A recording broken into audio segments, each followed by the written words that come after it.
John, welcome to the Aussie Wire for the second time. Great. Good to see you again, Topher. What is this? You speak of school vouchers. I've seen it on social media. I've heard it being spoken about. This sounds like a very foreign concept. What is it?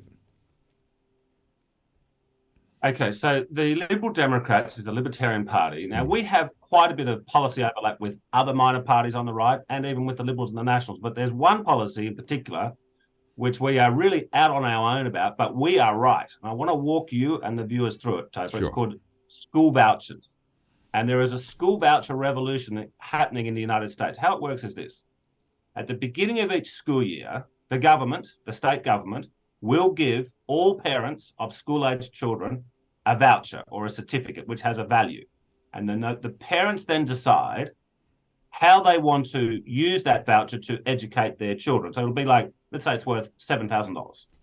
So the parents will then have this certificate worth $7,000, and then they can decide what school they want to send their kids to. Now, they might want to send their kids to just a normal standard school. They might want to homeschool them. They might want to send them to a religious school. They might want to send them to a school which focuses on music or sport or the arts or business. I mean, I think there should be more learning of entrepreneurialism in schools.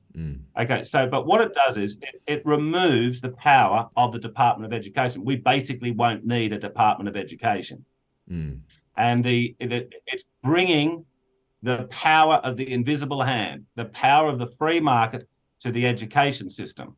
Now, what's been happening in the United States is very interesting. The great Milton Friedman first proposed the idea of school vouchers in the 1950s.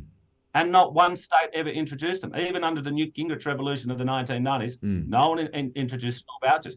Now, they are doing it now. Arizona, school vouchers across the board, just this year. And there's about a dozen other states, if not more, where it's winding its way through the state legislatures. Now, why has it come up right now? It's because of COVID.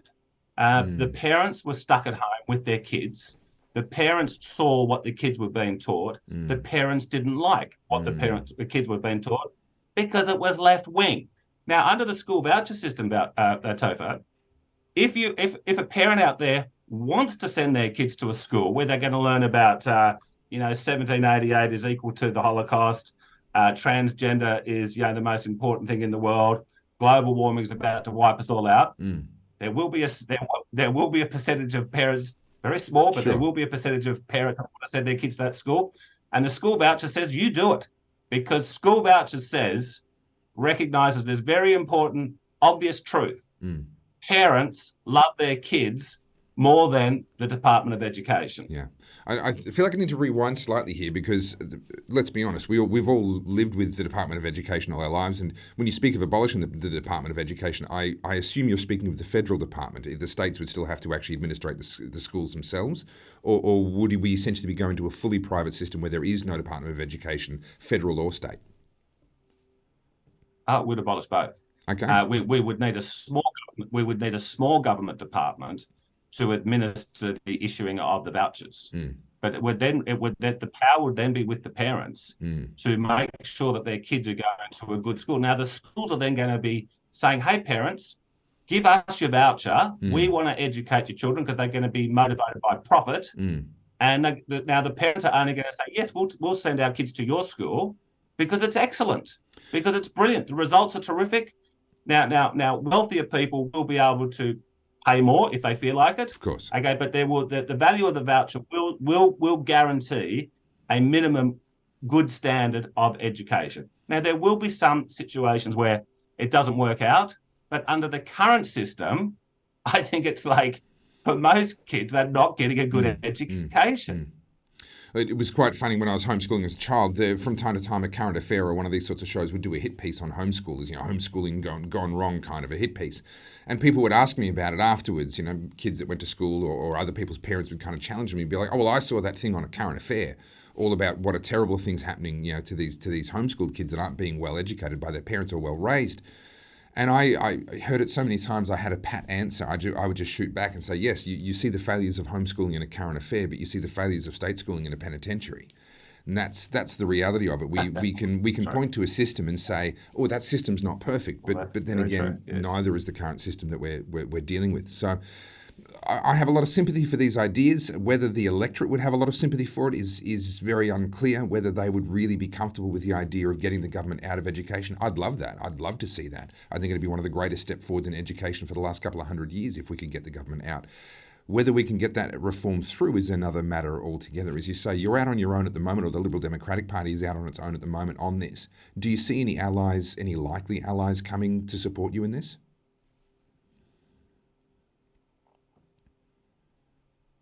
Well, as of now, no. Outside the Liberal Democrats, no one's even thinking about it. In fact, I would say 99% of Australians do not know what a school voucher is. But I think it's a compelling case. We very often are we there, Toph? Yeah, we are. Sorry, the internet seems to have degraded, but we are just catching what you're saying. Australia very often follows trends in the United States. This thing has taken off like a bushfire in the United States, and I believe it will come here. Now, all we need is advocates for it, and I very much intend to use my period in Parliament to let people know. Look, there is a new way of doing education, a much better way, a more humane way, and we're going to end up with smarter kids. Yeah, and we're going to end up with happier kids. We're going to end up with happier teachers, happier parents. It's win, win, win. Yeah. We just need to get the message out there, and that's what I intend to do. Well, hopefully being on the Aussie Y helps you to do that at least a little bit, and we'll see what unfolds over coming years. The Honourable John Ruddick, MLC, thank you so much once again for your time. Really appreciate it. Great to see you again, Topher. Thank you. Cheers.